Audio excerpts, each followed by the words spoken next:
The first report came from an air traffic controller at Boston Logan, sometime after 4:30 a.m. She had just signed off the arrival of Flight 172 from Denver, everything cleared and logged. The passengers were already leaving the terminal, some heading for baggage claim, others calling rides to take them home. Nothing unusual. Then her headset hissed, static followed by a calm male voice. "Boston Tower, this is Flight 172 requesting permission to land." She almost laughed, thinking she'd misheard the call sign, but the radar sweep confirmed it. A transponder reading from 32,000 feet, inbound from Denver. The same route, same flight ID. She checked the log again. The first Flight 172 had landed exactly 41 minutes ago. The manifest was signed. The plane was parked at Gate C9. Yet there it was on the screen, another 172 gliding down from the northwest. The tower cleared it anyway. Protocol demanded it, and she watched the lights pierce the fog until the aircraft touched down perfectly. When the plane taxied to the gate, something inside her twisted. It was the exact same model, a 737-800 with registration number N890LT. A number she had typed only an hour earlier. The cabin door opened and passengers began to disembark, but as they walked past the glass wall, something was wrong. Their faces looked gray, as if filmed through a filter that drained the warmth from their skin. The gate agent thought it was the harsh fluorescent lights until one man, wearing a rain-soaked business suit, turned toward her. His eyes reflected the terminal lights but never blinked. When she called for security, the passengers had already vanished down the corridor. Their luggage belts ran empty. No taxi cameras showed them leaving. The investigators checked everything: the manifest, the flight data, the black box. Everything matched the first flight perfectly. Every name, every seat number, even the fuel log. But the voice recordings told another story. At 4:14 a.m., the captain's voice broke through static. "Boston Tower, this is Flight 172, do you copy?" A pause, then a whisper on the same frequency. "We already landed." The black box ended with a faint sound, breathing followed by metal scraping and the creak of landing gear deploying again. When maintenance crews went to inspect Gate C9, the original plane was still there, cold, dark, sealed. The smell of ozone and jet fuel hung thick in the air. They found wet footprints leading from the boarding bridge to the cockpit, and then stopping. No crew, no passengers, nothing. The plane's tail number, N890LT, was traced through FAA archives. The record froze the investigator's hand mid-scroll. That same aircraft had been destroyed in a thunderstorm in 1989. 63 souls lost. Since then, once every few years, Flight 172 reappears on radar, always between Denver and Boston, always requesting permission to land. Again.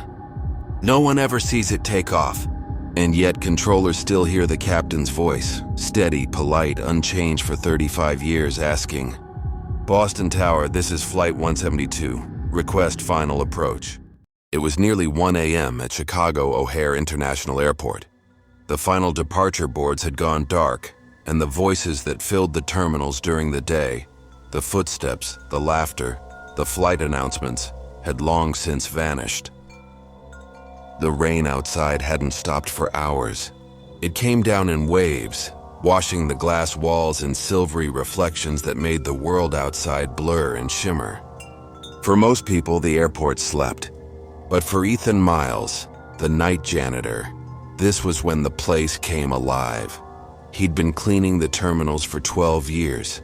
He knew every echo, every hum of the conveyor belts, every flicker of the old fluorescent lights that buzzed like insects trapped in glass. But there was something different about Terminal D, Other terminals felt empty when they closed. Terminal D felt watched. That night, as he pushed his mop bucket across the glossy floor near gate D14, he noticed something odd. A light down the corridor kept flickering, one bulb above the row of empty seats twitching like a heartbeat. He sighed. "Maintenance never fixes that one," he muttered. Then he froze. Someone was sitting there. A little girl, no more than 8 years old. Her hair was neatly braided, her shoes perfectly white. She sat completely still, facing the rain-soaked runway, her small pink backpack resting beside her. Ethan blinked. There weren't supposed to be any passengers left. The last flight out of Terminal D had taken off over an hour ago. He walked closer, his shoes squeaking on the polished floor. "Hey, sweetheart," he called softly. "You lost?" The girl didn't move, didn't even look up. Ethan frowned, looking around the gate. No parents, no staff, just the quiet hum of the air vents and the steady rhythm of the rain. He approached slowly, his reflection merging with hers in the window glass. "You okay? Do you need help finding your family?" Finally, the girl turned her head. Her face was pale, not the kind of pale from fear, but the kind that looked empty. Her eyes were dark and distant, her expression calm, but wrong. The calm of someone who wasn't really there. Then, barely above a whisper, she said, "They're still on the plane." Ethan's chest tightened. "What plane?" She lifted one small hand and pointed out the window toward the runway. Ethan followed her gaze. The rain made everything outside blur, but there was nothing there. Just darkness, flashing runway lights, and a sea of fog. When he turned back, she was gone. The seat was empty. The backpack was gone. Only a faint wet outline remained where she had been sitting. Ethan stood frozen for nearly a minute before shaking himself out of it. He told himself he was tired, hallucinating from another double shift. But when he checked the nearby restrooms, the food court, the security gates, there was no little girl. He radioed it in anyway. "Hey, this is Miles down in D Terminal. Possible unaccompanied minor around gate 14. I think she slipped past." The response came after a long burst of static. "Copy that, Ethan. We'll check the cameras." Minutes passed, then dispatch came back. "Nothing on the feed. Gate D14's camera's been offline for years. You sure you're not just tired, buddy?" He didn't reply. The next night, Ethan came in early. He couldn't stop thinking about her. That empty stare, that sentence looping in his head. They're still on the plane. He told himself it was just curiosity that made him check D14 again. But deep down, he knew it was fear. The kind that pulls at you, whispering that something is still unfinished. The terminal was quieter than usual. Half the lights were out from the storm that had hit earlier in the day. When he stepped through the glass doors, his reflection looked warped, as if the glass itself were trembling. And then he saw her again. Same seat, same pink backpack, same flickering light above her, pulsing like it was alive. Ethan's throat went dry. He whispered, "I saw you last night. Are you okay?" The girl turned her head sharply this time. Her expression hadn't changed, but her lips trembled slightly when she spoke. "They won't let me leave." Ethan's voice shook. "Who won't let you leave?" She raised her hand again, pointing toward the window. He hesitated, then looked out. At first there was only fog. Then slowly, the mist parted, revealing the faint silhouette of an airplane sitting silently on the tarmac. Its landing lights glowed weakly, as if powered by dying batteries. But it wasn't any modern plane. It was an old model, something out of the 1980s, with worn paint and cracked windows. Ethan felt a chill crawl up his spine. Lightning flashed outside, and for one split second, he saw movement inside the cabin. Figures sitting perfectly still, their faces pale in the glow of the emergency lights. When the thunder rolled, the plane vanished.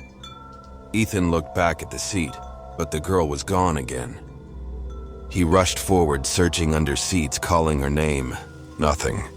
But on the seat where she'd been sitting, a small luggage tag lay under the flickering light. He picked it up. The writing was faded, nearly erased by water damage, but one line was clear enough to read. Flight 209, Arrival Terminal D, October 31st, 1989.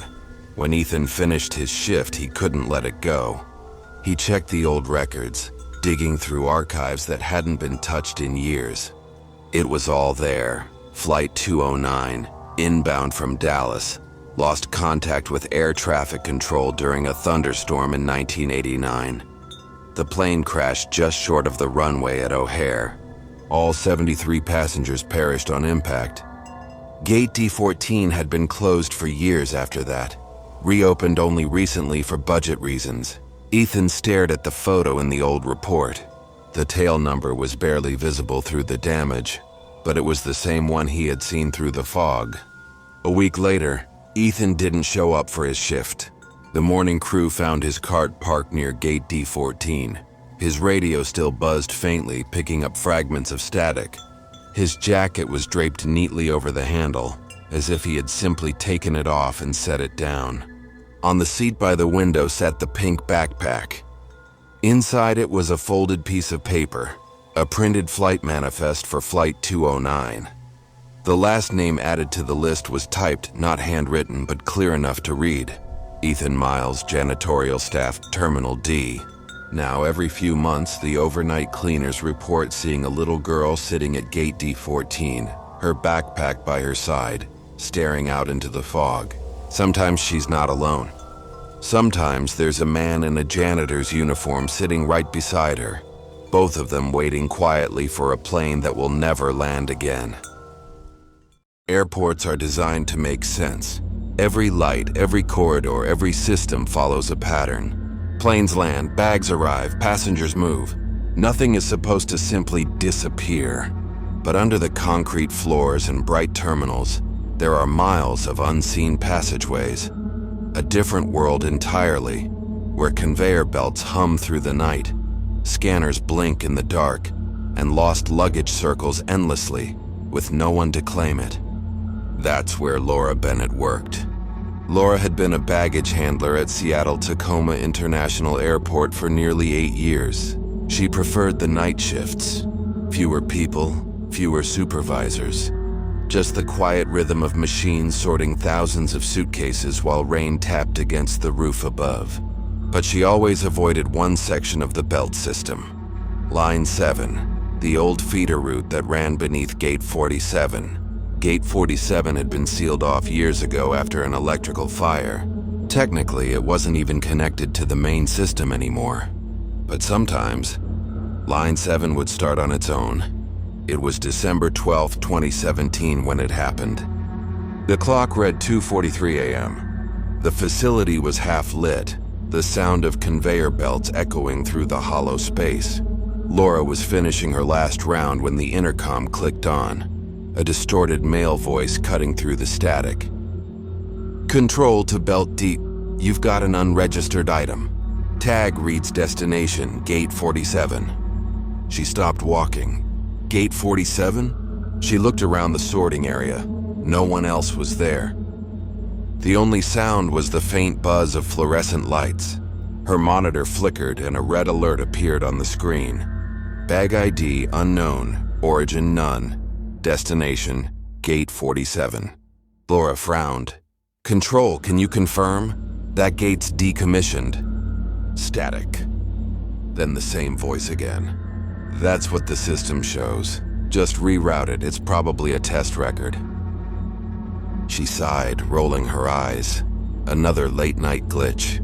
But then she heard it, a dull thud from the belt behind her. She turned. There it was, a black leather suitcase, gliding slowly toward her on the moving belt. No tag, no barcode, just scuffed corners and faded brass locks. She stopped the belt and pulled it onto the table. The leather was damp, almost sticky like it had been sitting in the rain. Her gloved hands trembled slightly as she ran a handheld scanner over it. Nothing. No RFID chip, no magnetic tag, not even a reflection. The system didn't recognize it as existing. She keyed in a manual entry. Unregistered luggage, black leather, found on line 7. When she hit enter, the screen glitched. For half a second, it flashed something else. Property of Flight 709, Gate 47, arrival time 0317. Laura frowned. That flight number didn't exist. The scheduled database showed nothing for it. Not in the past, not in the future. She tried the latch, but it was jammed. The brass looked burned, almost melted shut. When she pressed her hand to the surface, she jerked back. It was ice cold. Laura radioed in again. "Control, this is Bennett at Belt D. That unregistered bag looks strange. Might be a contamination risk. Should I isolate it?" "Copy that. Leave it for hazmat in the morning." But then another voice crackled faintly through the same frequency. "Don't send it back." It was soft, female. The tone was flat, emotionless and distant, like it came from far away through layers of static. Laura froze. "Control? Who's that?" No reply, only a quiet hum through the radio. She tried to shake it off and focused back on the suitcase. It was heavier than before, noticeably so. She cut the corner seam with a utility knife. The sound that came out made her stop. It wasn't air. It was breathing. A long, shallow exhale from inside. She staggered back, heart pounding. No way, no way. The suitcase shifted slightly, a faint bulge pressing outward against the leather. Then it went still. Laura backed toward the door, radio clutched tight. "Control, I need someone down here now." The radio hissed again, and this time, the voice was her own. "Laura, don't leave it alone." She stared at the speaker, frozen. Her own voice repeated the same words again, distorted, echoing from some recording that shouldn't exist. Something inside the case clicked. The latches popped open one by one, and as the lid lifted slightly, the overhead lights dimmed. Inside was another suitcase. Smaller, older but identical. Same black leather, same green tarnish on the locks. And on top of it lay a folded piece of paper. Laura hesitated, then slowly unfolded it.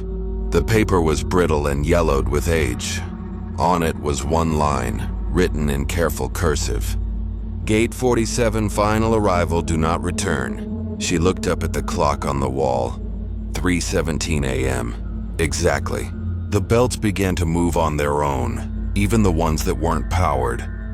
Conveyors hummed, scanners flickered, and one by one the old lights in the ceiling turned on, leading toward the sealed tunnel that connected to Gate 47. The suitcase began sliding toward it. Laura ran after it, shouting into her radio for help, but her voice came out garbled, breaking into static mid-sentence.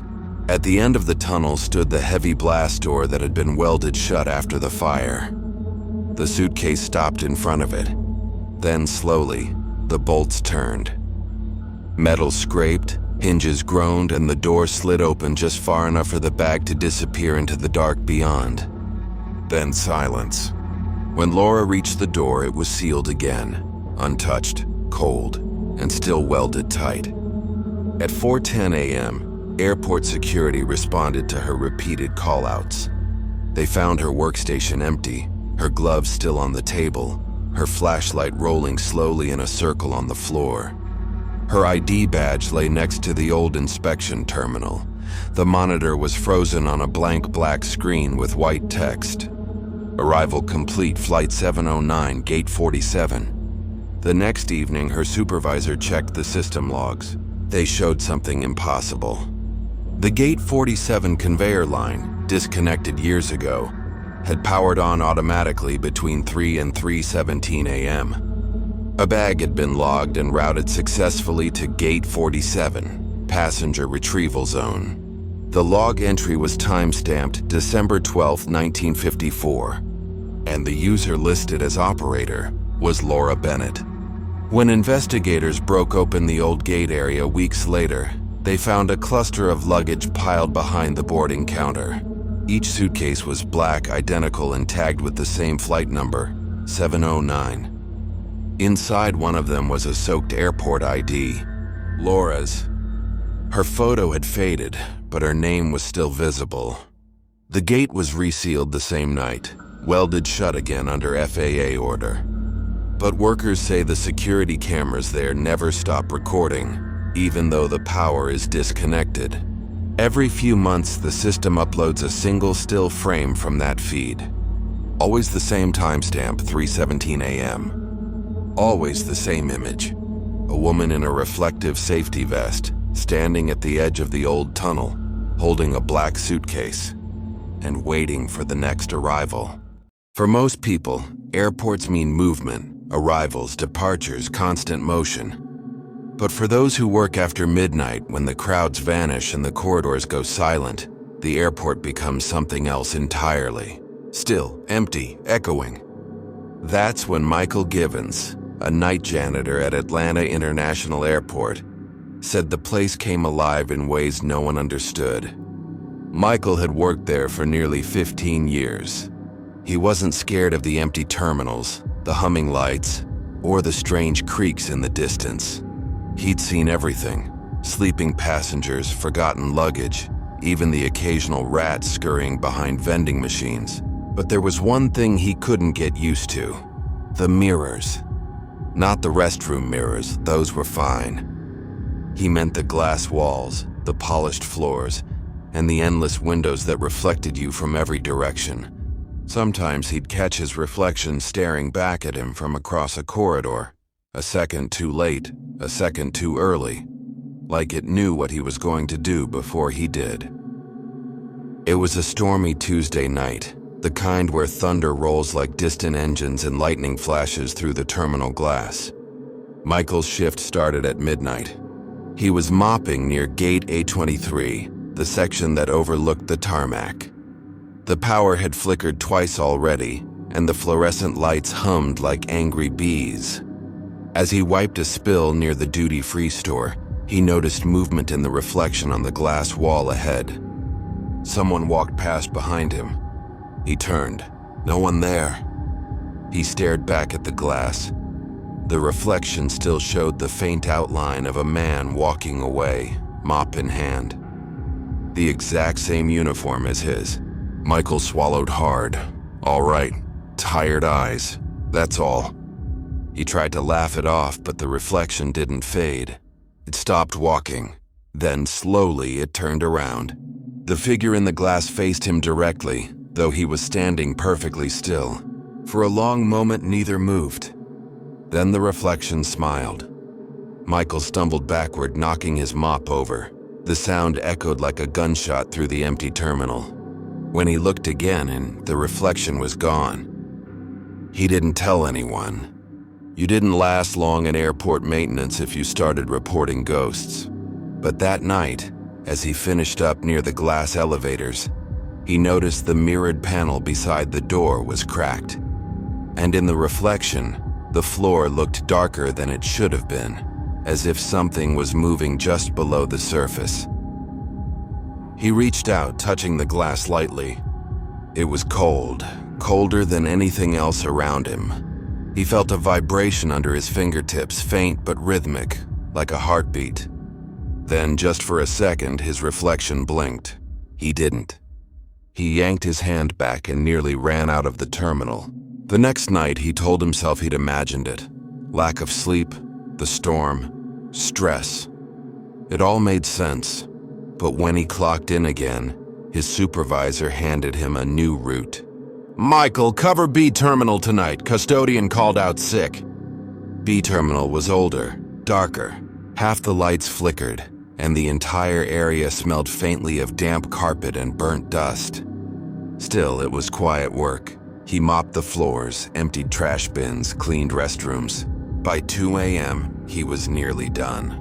That's when he heard it, the squeak of another mop bucket. He froze. Someone else was cleaning nearby.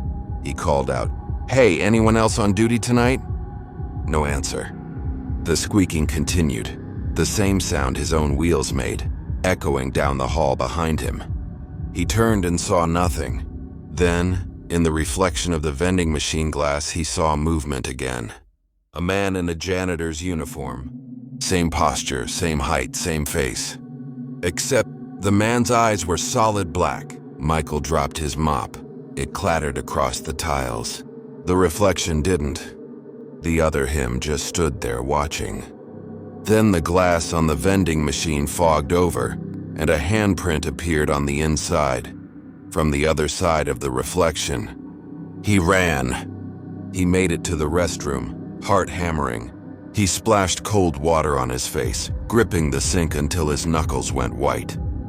He didn't dare look up, but when he finally did, his reflection wasn't copying him anymore. It was still standing there, hands gripping the edge of the sink. Then it leaned forward, whispering something he couldn't hear through the glass. He stumbled back, knocking over a trash can. The mirror cracked.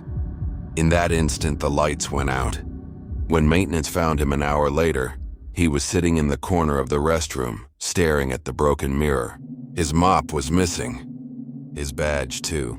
All he said over and over was, "It smiled first, it smiled first." They sent him home for the rest of the week. He didn't come back. A month later, a new janitor was assigned to his route. The first thing he noticed in the B-terminal restroom was how cold it felt. Unnaturally cold. The second thing he noticed was the mirror. Someone had replaced it brand new. But if you looked closely, you could see faint streaks beneath the surface, smudges shaped like fingerprints, trapped inside the glass. Late at night, when the lights flicker, workers say they sometimes see two reflections instead of one. And one of them always looks tired, wet, and holding a mop. If you stay too long and stare directly into it, they say your reflection will stop moving. And that's when you'll see it. The faint, crooked smile appearing on your own face, long before you actually start to smile. Every airport has stories. Lost luggage, missed flights, long layovers. But Denver International Airport, that place has whispers. Whispers about tunnels that go nowhere, rooms that don't exist on any map, and faces that appear in reflections long after everyone's gone home. For Anna Carver, a customer service agent on the night shift, those whispers became something much worse, because one passenger refused to leave. It was February 2019, the week of an ice storm that shut down half the terminals. Anna had been asked to stay overnight to help redirect stranded passengers. Most people were exhausted, curled up on benches or huddled near charging stations. By 1:30 a.m., the terminal was almost silent. The last flight had already departed hours ago. Anna was finishing paperwork when she noticed a man sitting by gate C32, staring out the window at the frozen tarmac. He wasn't on any passenger list. He wasn't supposed to be there. She called out, "Sir, the last flight's already gone. Are you waiting for someone?" No answer. She approached slowly. The man was middle-aged, wearing a long brown coat and a black hat pulled low. His hands were clasped neatly over a vintage leather briefcase. His skin looked pale under the harsh white lights, too pale, like the color had drained out of him. "Sir?" she repeated. "Security's already cleared this section." He turned his head slightly. His voice was soft, almost polite. "They said my flight leaves at 3:17. She frowned. 3:17? "Sir, there's no flight scheduled at that time. The airport closes to passengers until morning." The man blinked slowly as if he hadn't heard her. Then quietly, "They said to wait by gate 47. Her stomach tightened. Gate 47 had been permanently closed for years, since before she even started working there. "Sir," she said gently, "there's no gate 47 anymore. Are you sure that's the right number?" He didn't move. His eyes stayed fixed on the dark runway outside. Anna sighed. "Okay," I'll check your ticket for you, all right?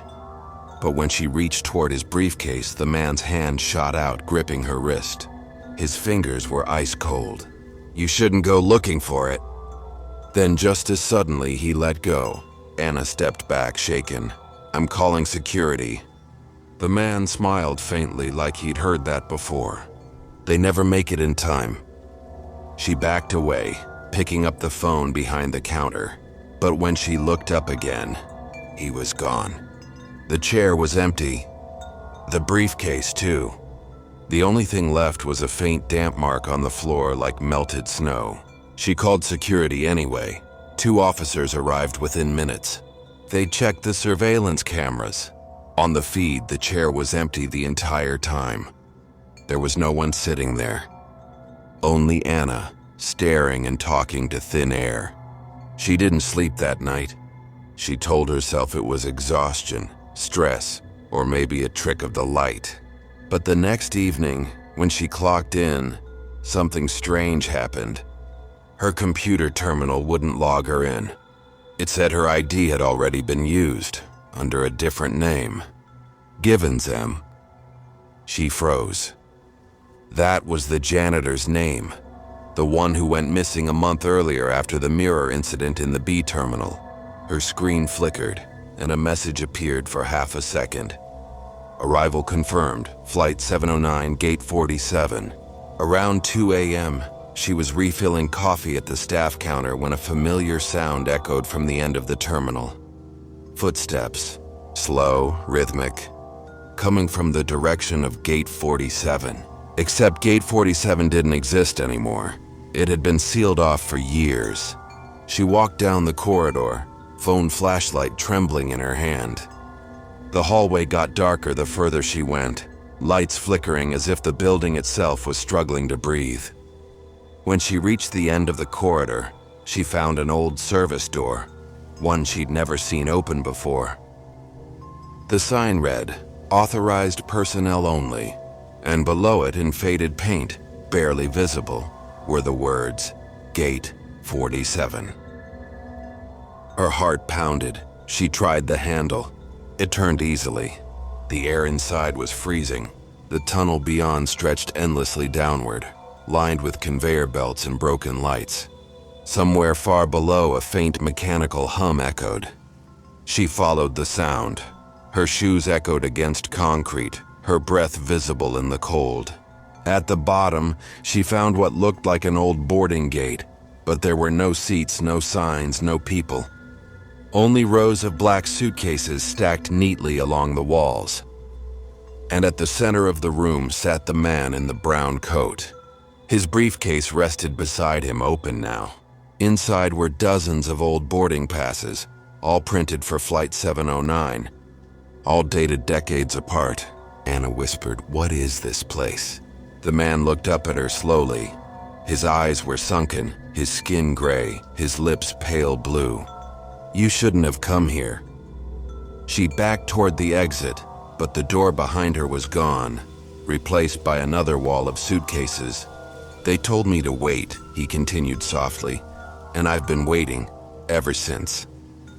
He pointed toward the far end of the room, where faint red light glowed beyond a cracked boarding tunnel. "The plane's almost here." Anna turned to run, but the lights flickered and suddenly she wasn't in the tunnel anymore. She was standing back at Gate C32, alone, the faint hum of vending machines filling the air. Her radio buzzed in her hand.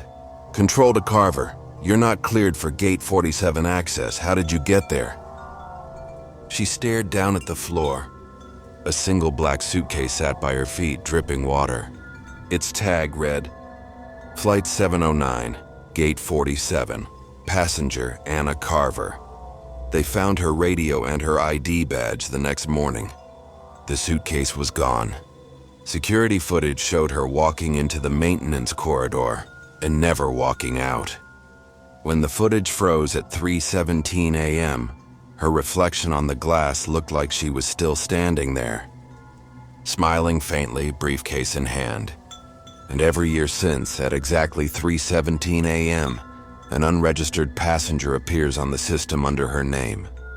waiting to board a flight that doesn't exist. If you made it this far, thank you for spending your night with us.